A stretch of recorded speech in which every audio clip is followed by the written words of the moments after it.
So there was a debate about whether women were more attractive objectively in the 90s compared to today.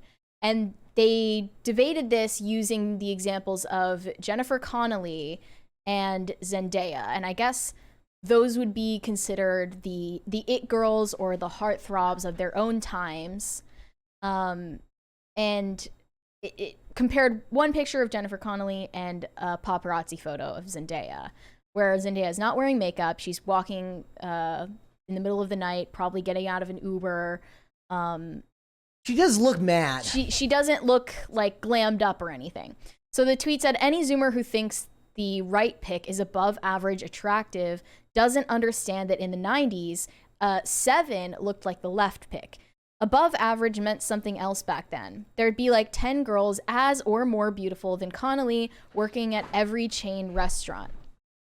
So she is so beautiful. With lived experience, would you say true or false?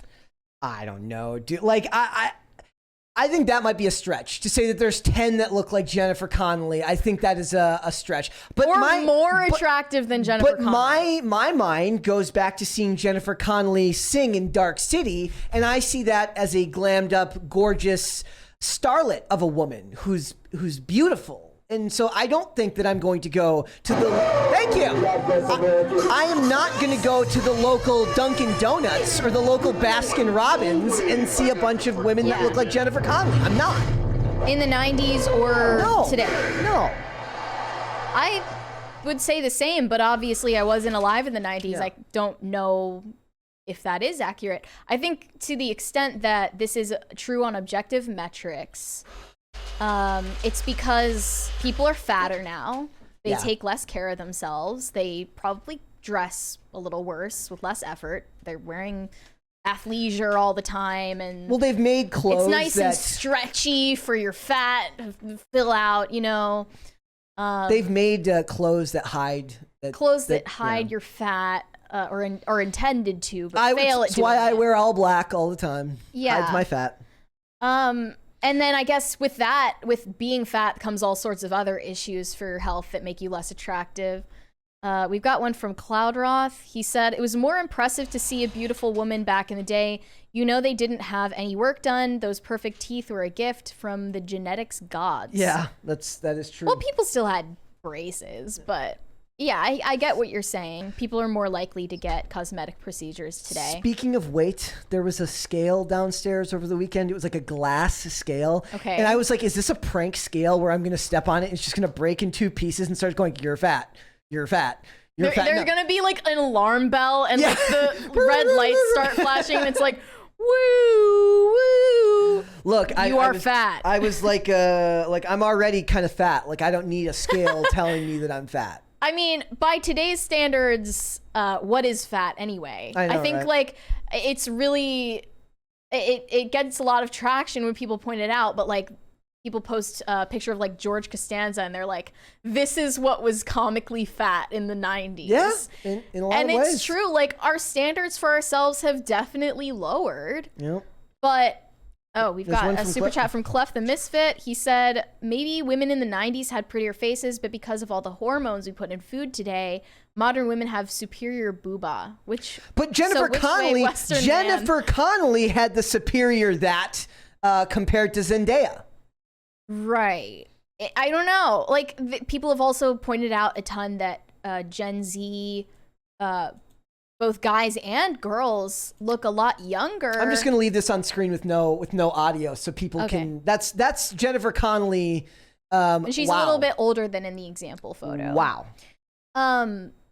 Yeah, people have pointed out that Gen Z looks a lot younger at the same age. Everyone does now as we're... And is that like hormone related? It's impossible to know, but it's like not hard living. We're definitely not getting healthier, but we are getting more comfortable and our standards for ourselves are lowering. Yeah. Fact. I wouldn't say you would go into any random chain restaurant and there would be 10 Jennifer Connollys waiting on you. That's a little... I mean, sign me up for that. It depends on the area you live in too. Yeah. Like if you live in New York City and you go to a Pilates class, there are going to be a lot of hot women. Guys, there are 634 people watching. Could you hit the like button, please? Thank you. Yeah. Somebody mentioned it in the comments. And if you don't hit the like button, can you please explain why? Yes, I would like a detailed explanation. I think our beauty standards have also shifted because of basically the demographic change of the country. Increasingly, this country is non-white minorities, and then the it girls of our time period are going to not have those, I guess, Eurocentric beauty standards. Zendaya is an example of that. Yeah. She's also taller, right? Zendaya's probably taller than Jennifer Connelly. She's pretty tall. I think she's like 5'10" or something. Like she's pretty. She like I said, she's definitely pretty. They picked a very bad picture of her right here. Right. Like that was not good of them. There wasn't as much of a propagation of images as there is today when Jennifer Connelly was the same age as Zendaya. Yeah. Did Jennifer Connelly get photographed walking out of a taxi at 4 a.m. with no makeup on? Back then. Looking pissed off? Yeah, no, she didn't. So it's not really a fair comparison. Yeah. And I'm not saying that Zendaya is like the most attractive woman to ever live, but she's obviously above average. Yeah. Obviously. And you can see when she's in a similar context to one picture of Jennifer Connelly, she looks amazing. Yep. And everybody in Hollywood has a team of people making sure that they look good, perfect even. I'm just happy to see a skinny person in Hollywood. Yeah, like Zendaya is nice and skinny and tall. She's kind of like a Barbie doll in that way. At some point you have to realize like the objective standards of beauty are never going to change. That's just our nature. Yep. Our brains just click. We just know what looks good, and that's never going to change no matter how much body positivity propaganda there is out there, no matter how much we reiterate that everyone is beautiful. It's never going to be true.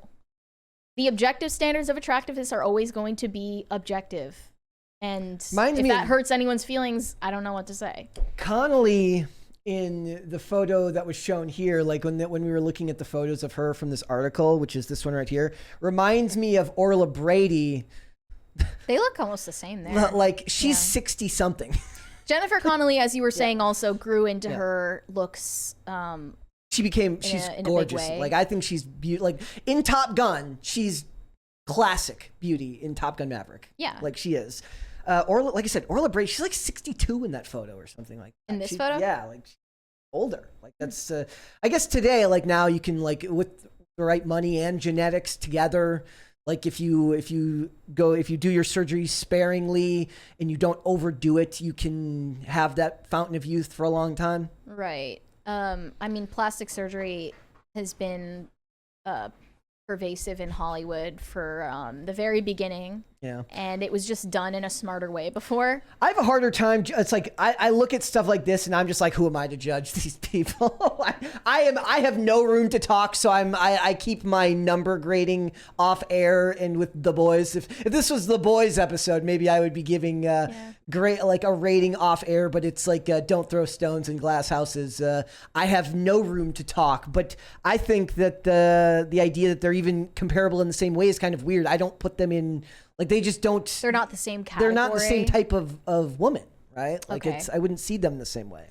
This just caused a lot of controversy because obviously this is a purposefully selected photo of Zendaya where she's not looking her best, and comparing that to a glamour shot from a movie star where she has her hair done and her makeup done and she was at her peak of attractiveness. It's not comparable. It's apples to oranges. I mean, I think it's a fair comparison to now look at her here, like in this shot. Yeah. With her on the red carpet. Obviously, they're like 30 years apart in age, but like, you know. They're both attractive. Yes. I don't know what the controversy is supposed to be other than just trying to rage bait people online. And then it becomes an argument that becomes about like, why can't women support other women? Why can't men support other women? Why is it why is it nobody's comparing Tom Cruise to Russell Crowe or something like that? Like, you know what I mean? Like they're kind of right in that way, right? Like are people comparing Chris Evans to Chris Hemsworth and saying like, look at these guys. Chris Hemsworth is clearly more attractive than. Yeah, they're not, but it's because the way that men look is just less important than the way that women look. And women's looks have a much stronger impact on men than the other way around. And women, men's looks play a role in how far they get in Hollywood, but not to the level of a woman's looks. Definitely. So, I don't know. I think that this was mostly a rage bait, but I wanted to hear y'all's opinions. It is kind of nice to be able to be sexist once again and just start comparing women. It's like a throwback to the early 2000s.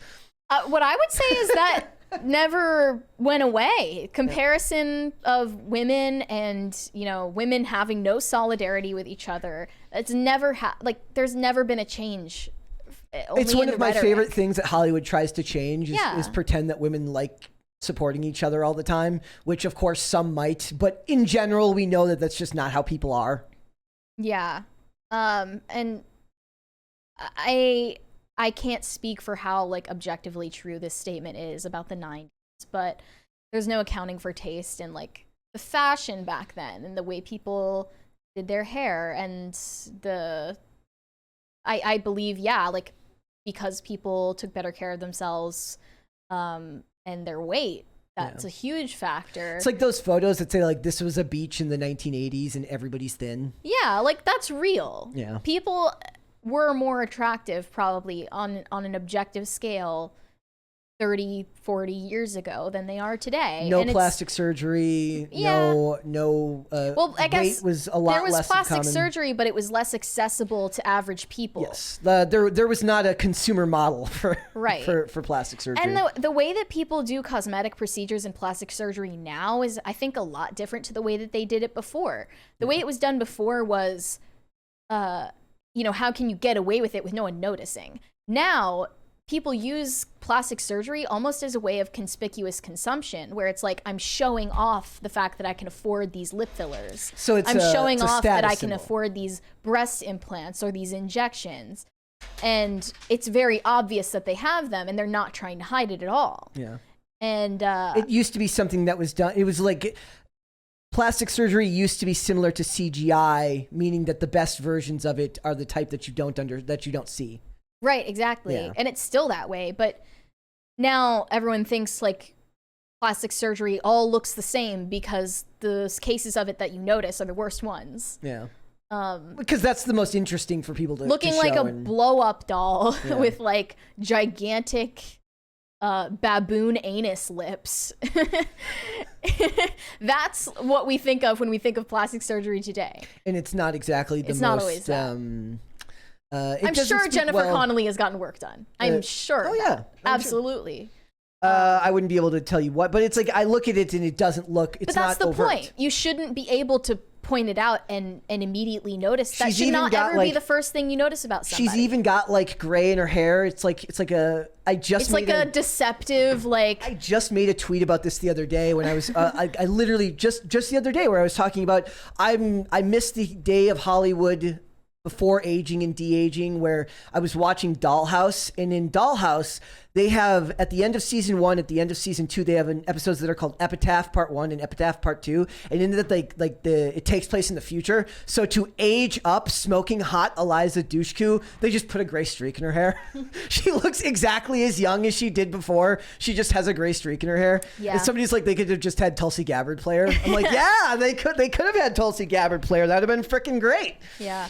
But that was, that's what it was back then. They didn't know how to. I mean, obviously there's makeup they could do, and they did post-production, but a lot of prosthesis, but they weren't doing that because they weren't aging the character up so far that they needed to give her a ton of wrinkles. But she just has the gray streak in her hair, and she's kind of got the gray. She's it's right there. And they even, here, I'll show it on screen. They even talk about this in an episode of Person of Interest, where he's making fun of his he's got the salt and pepper hair, and everybody would always tell him he never wants to get rid of it, but they always tell him to keep it because chicks dig the salt and pepper hair on guys. Often, yeah. Yeah. So it's is that going to be a thing? Will we then eventually have guys are going to be into salt and pepper haired women? I mean, if we go by what Nina was saying, which is that age gap relationships are going to proliferate once the recession sets in. So younger men will be going for the women with the... I guess. It will be a sign of your bank account being prosperous if you've got the gray streak in your hair. Yeah, and if you have enough plastic surgery. I'm gonna go looking for my... I'm gonna be a sugar baby. I got this. I'm a little old, but I can still pull it off. Just depends on the age gap. Yeah. Look, I think both of them are beautiful. How about that? I take no positions here. I am the milquetoast fence sitter of this discussion. I take no. One quote tweet said, "Any man who reads and engages with posts like this is gay. Gossiping about women's looks, go outside and chop wood." There you go. So it seems like you have the correct opinion on this, Brett. Thanks for watching. Listen to full episodes of Pop Culture Crisis on Spotify. Keep up with us on social media and make sure you subscribe and ring that bell so you never miss the show. Bye, guys.